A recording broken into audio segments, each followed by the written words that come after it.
Welcome back to The Real Story. If you have not already, click below to subscribe and follow so you're able to get what we're talking about every day and don't miss anything. You may like it, you may not, you may agree, you may not, but if you hear it, you have a chance to react to it. And I do want to hear from you. I do want to hear what you think. So be sure and react.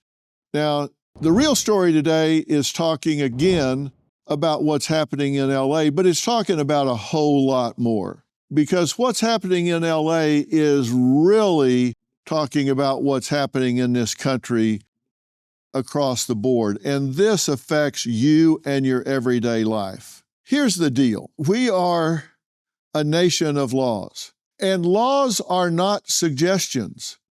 Laws are not optional. Think about that. We pass laws. They're not suggestions. They're not guidelines. They're not on Monday, Wednesday, Friday, and not on Tuesday, Thursday. Laws are laws. They're passed by Congress. They're not passed by officers on the street. And what's happening right now in LA and around the country is we're vilifying agents. And what are ICE agents doing? They're doing their job. And what is their job? Their job is to enforce the law. Nobody asked them their opinion of the law. Nobody asked them whether they thought this was a good thing or a bad thing. Did you know that almost half of all border agents are Hispanic? Nobody asked them what they thought. The laws come from the legislature. Now, the mainstream media is ignoring the facts. They're not telling you what's really going on. Let me tell you what was going on in LA. These are the facts. This wasn't an ICE operation. This was an interagency operation. They were executing a search warrant, and the search warrant came from a federal judge. Now, what do you do to get a federal judge to issue a search warrant?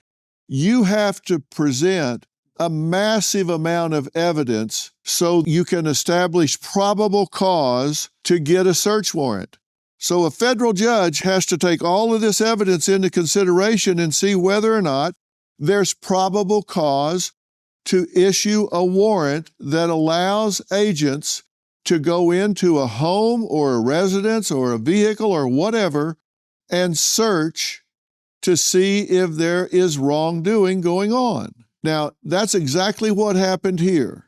And the allegations were that there was a company in LA that had undervalued imports by $80 million, had underpaid tariffs $15 million, which resulted in IRS issues because of this undervaluing. So we're talking about probably an alleged $100 million plus that had been underpaid to the federal government. Now, as part of that, ICE did their investigation and determined that there were illegal immigrants working in this company, probably underpaid, maybe not filing proper tax returns, I don't know, but that was part of what was there. So there was information that has been available, but you haven't heard anybody talking about that. This was pursuant to laws passed by the legislature. People that you elected passed these laws. A federal judge issued a search warrant that was executed on this business.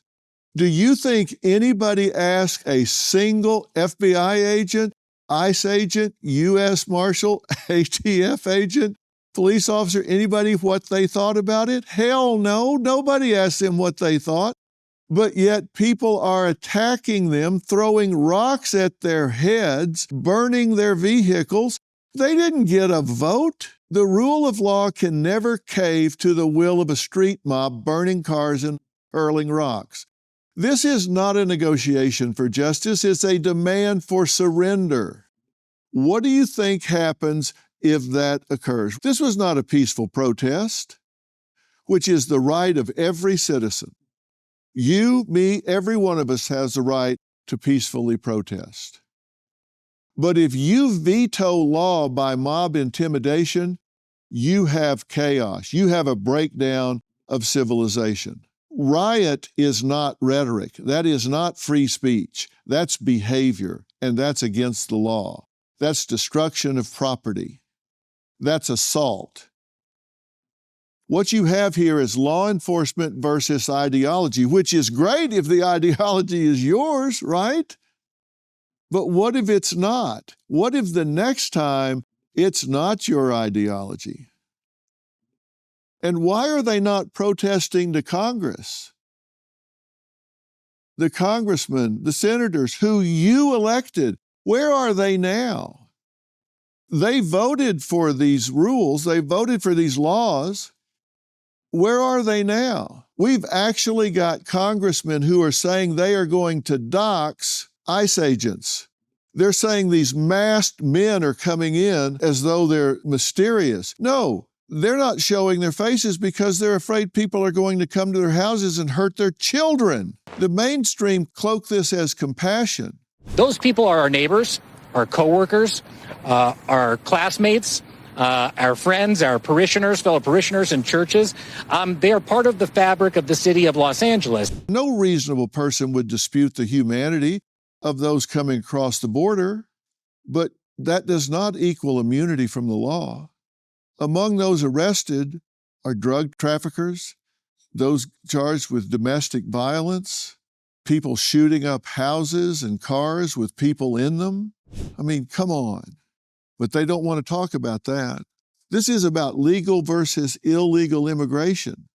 And it's the illegal immigration, which is why the courts are so backed up that people can't get in there. Our country just can't absorb everyone that wants to come. They're not rounding up innocents for sport. There is chaos in the streets there now.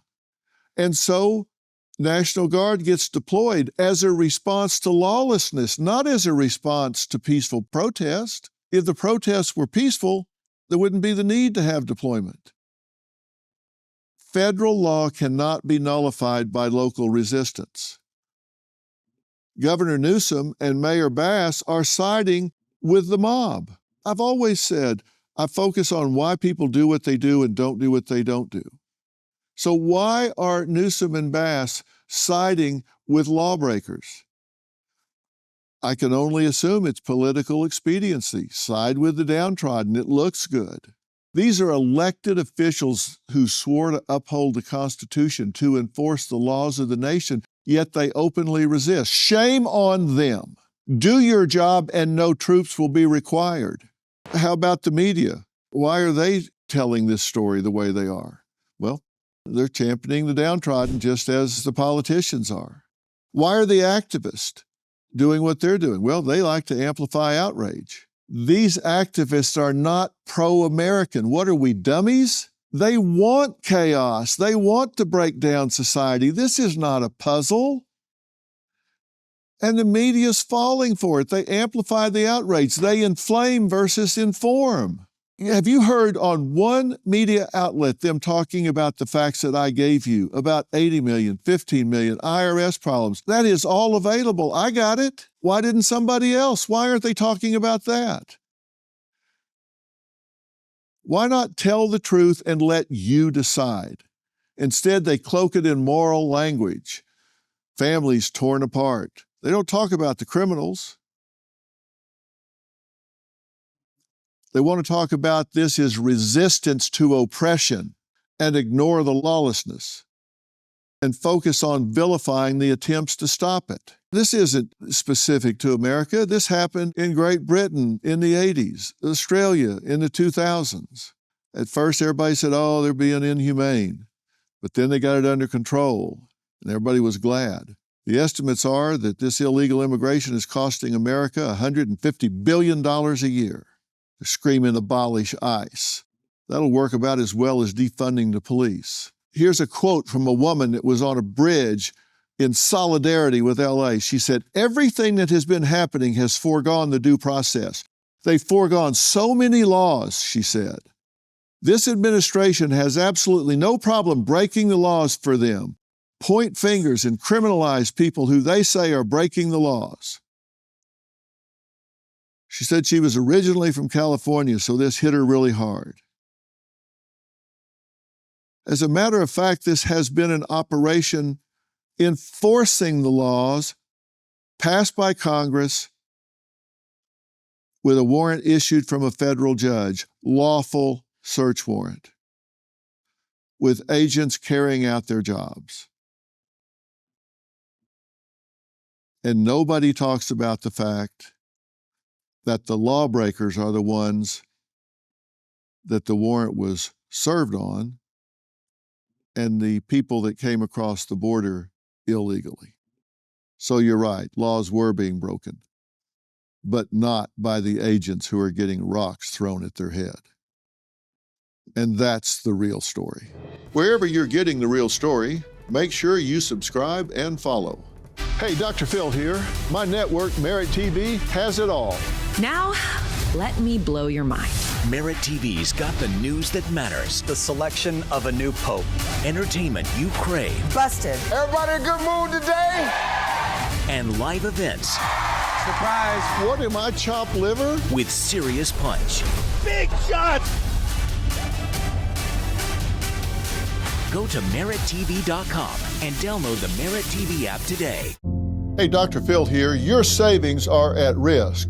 With the economy on shaky ground, the dollar losing value, and a $2 trillion deficit, things could spiral.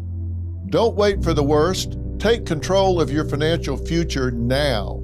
I trust Preserve Gold to safeguard my accounts, and I urge you to do the same. They're the only precious metals company I recommend. What are you going to do to protect what's yours? Claim your special offer and learn how to reinforce your financial future. Visit drphilgold.com to get your free precious metals guide from Preserve Gold. With gold prices recently breaking records and analysts predicting this trend to continue through 2025, you cannot afford to wait. As a bonus, you can get up to $15,000 with a qualified purchase from Preserve Gold. So don't wait. Visit drphilgold.com today.